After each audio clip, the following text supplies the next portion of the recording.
we've got to try and help the Russians in every way that we can to make ready to meet the spring offensive of Hitler. I appreciate there are some people in this country who are still afraid of the spread of the Russian ideology, but what they've got to recollect is that if we are friendly with Russia and have an arrangement of cooperation with them, any dangers which they fear will be very much less. As a matter of fact, the Soviet Union have no idea and no wish to interfere with the internal affairs of any other country. I know that from the lips of Stalin himself.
Are killed, and they even make soap out of them.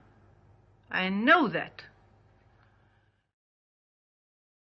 I know that directly from first hand. You can be sure it is that way.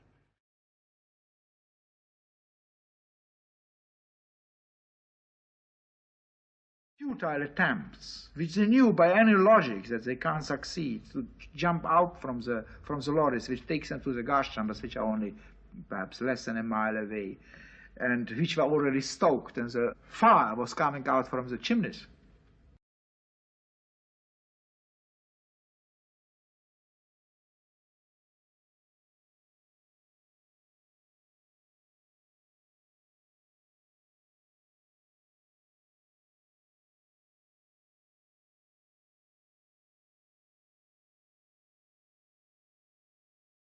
And the fire was coming out from the chimneys.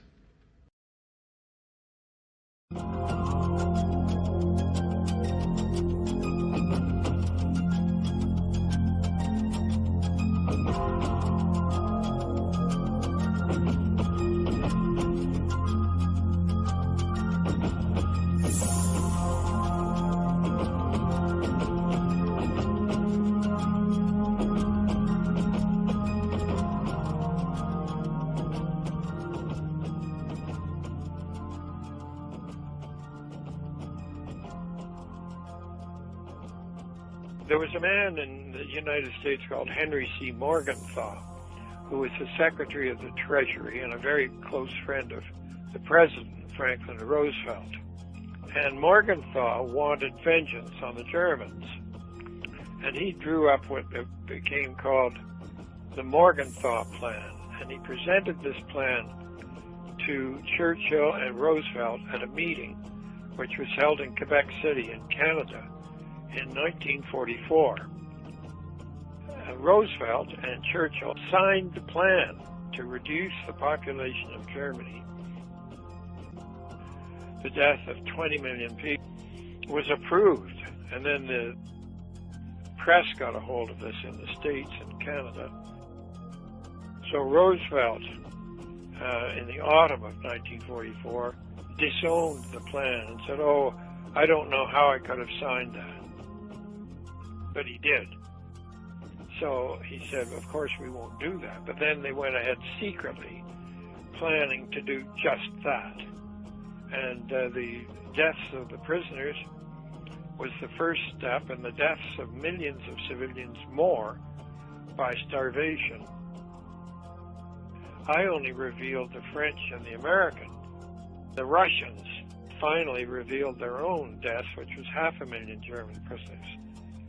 So the Allies between them killed off 1.5 million Germans in camps after the war. The whole of Germany from 1945 to 1950, it was just a prison. We ran it, and we said what happened there. Nobody can emigrate, and so on. And the government has to do what we say. And you can't have an army, on and on and on. We ran things. And the Germans were re-educated. All their textbooks were rewritten. They destroyed all the old ones and made them write new ones. You'll see in other losses that there was a group of university academics writing about the prisoners of war.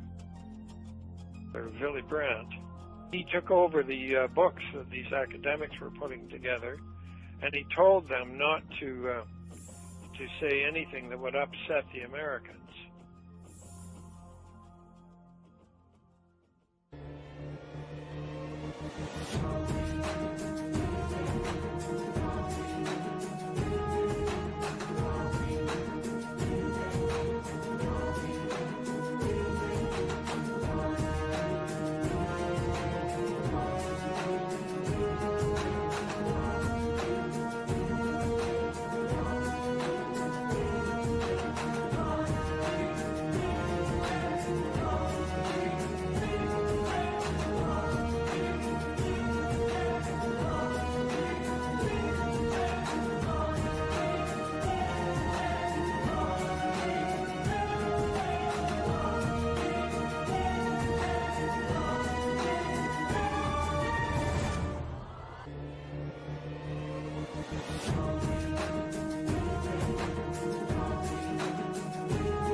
I brought that guy back from Israel, John Deminick. It was my Freedom of Information Act which proved not only that he was innocent, but who Ivan really was.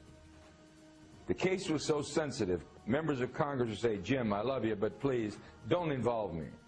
I sent my evidence to the Sixth Circuit Court in Cincinnati. They wouldn't accept it. I finally sent it over to Israel, to the Israeli Supreme Court, and they called me over there, and I went with the family. I did a live interview satellite with Brian Gumbel, and I said, when they put this innocent man to death, they're going to lose $15 to $20 billion every year they get from the American taxpayers. And Brian Gumbel says, what are you talking about? They only get $3 billion. And I said, Brian, that's only the foreign aid bill. Look at all the other trade compacts, economic assistance, military assistance. I'm saying this to you right now. Israel gets approximately $15 billion a year from the American taxpayers. That $15 billion is $30,000 for every man, woman, and child. And people in my district are losing their pension benefits. So I was targeted big time.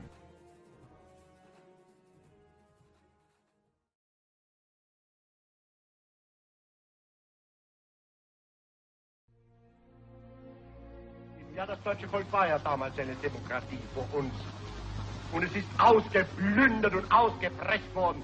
Nein, was heißt für diese internationalen Hyänen? Das interessiert die gar nicht. Es interessiert sie nur eines. Ist jemand bereit, sich ausplündern zu lassen? Ja oder nein? Ist jemand dumm genug, dabei stillzuhalten? Ja oder nein? Und wenn eine Demokratie dumm genug ist, dabei stillzuhalten, dann ist sie gut. Und wenn ein autoritärer Staat erklärt, ihr plündert unser Volk nicht aus, weder innen noch außen, dann ist das schrecklich.